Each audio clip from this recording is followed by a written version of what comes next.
Hello guys, welcome to my new blog. তো আজকে আবার চলে আসলাম। তো এখন আমি ক্যাটারিংয়ের জন্য বেরিয়ে গেছি, দেখতেই পাচ্ছ। এই প্রায় ঢুকছি। এটা হচ্ছে বিয়েবাড়ি। আজকে আমি তাড়াতাড়ি চলে এসেছি কারণ অনেক কাজ আছে, তার জন্য। আমি দেখতে পাচ্ছ বিয়েবাড়ির গেট এটা। এখন লোকজন সেরকম নেই, রাত হলে লোকজন দেখতে পারবে। তাহলে চলো ভেতরে ঢোকা যাক। তো কিছুক্ষণের জন্য ভিডিও ফুটেজ করতে পারিনি, তাই রাতের বেলায়। এটা হচ্ছে আমাদের দাদা, দেখতেই পাচ্ছ কপি করছে। ছেলেবেলে সব আমাদের সেট আপ তৈরি করছে ক্যাটারিংয়ের কাজ করার জন্য।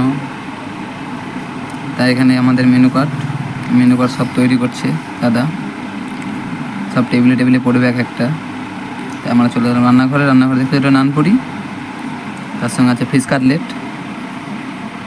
আরও কিছু আইটেম আছে, সেগুলো পুরোপুরি নিতে পারিনি। এই যে বর বউ সব বসে গল্প করছে, ফটোশ্যুট করছে। আমি কিছু ফাঁকে দেখে ফেললাম, হঠাৎ দেখলাম আবার মালা বদন করবে। আজকে রিসেপশন পার্টি, বাড়ির সবাই সেলিব্রেশন করবে। দেখতেই পাচ্ছ মালা পরিয়ে দিল গলায়। তো এখন চলে এলাম খাওয়ার ঘরে। সব আমাদের ছেলেপেলে। দাদুকে জিজ্ঞাসা করছে মাংস নেবে কি না। দাদু বলছে নেবো না। তা দাদুকে দিল না এখনও পর্যন্ত মাংস। ঠিক আছে, ছেলেপেলে এখন কাজ করছে, আমি ভিডিও করছি। এটা হচ্ছে আমাদের পুরো ফুল সেট আপ আজকের।